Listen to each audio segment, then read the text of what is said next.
केंद्र में रिक्त संयुक्त सचिव, निदेशक व उप सचिव के 45 पदों पर सीधी भर्ती यानी लेटरल एंट्री के मुद्दे पर एनडीए में दरार की स्थिति दिख रही है।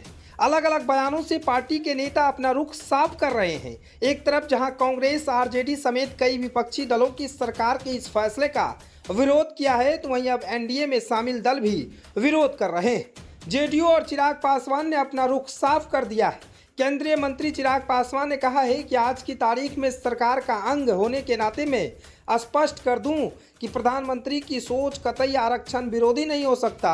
कैबिनेट की मीटिंग में भी इस बात को कहा गया है। आरक्षण को लेकर बाबा साहेब भीमराव अंबेडकर ने जो प्रावधान बनाए हैं वो प्रावधान वैसे ही लागू रहेंगे।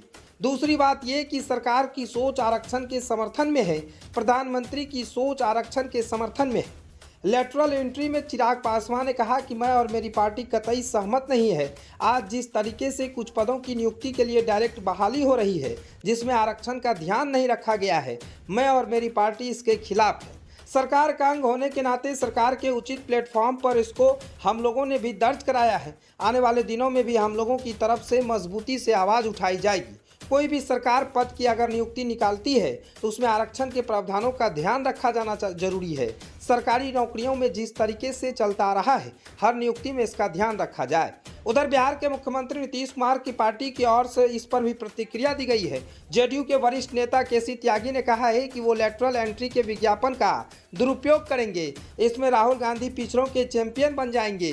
केसी त्यागी का मानना है कि सरकार ऐसे फैसलों के जरिए विपक्ष को मुद्दा दे रही है। यानी साफ तौर से कहे तो इन दोनों के बीच घमासान मचा हुआ है। तो ऐसा लग रहा है कि एनडीए की स्थिति ऑल इज वेल नहीं है, एनडीए में दरार पैदा हो गई है। इन 45 पदों को लेकर और लगातार आरक्षण के मुद्दों को लेकर दोनों पक्ष और विपक्ष में घमासान मचा हुआ है। इतना ही नहीं, एनडीए में भी घमासान मचा हुआ है। एक तरफ चिराग और मांझी तो एक तरफ चिराग और नीतीश कुमार की पार्टी यानी जेडीयू लगातार बयानबाजी से सियासत में घमासान मचा दिया है। तो ऐसा लग रहा है कि एनडीए में सब कुछ ठीक ठाक नहीं चल रहा है। देखना तो बड़ा दिलचस्प होगा कि चिराग पासवान के बयानों पर सटीक जवाब मिलता है या फिर जेडीयू ने जिस तरह से बयान दिया है इस पर भी क्या कुछ होता है।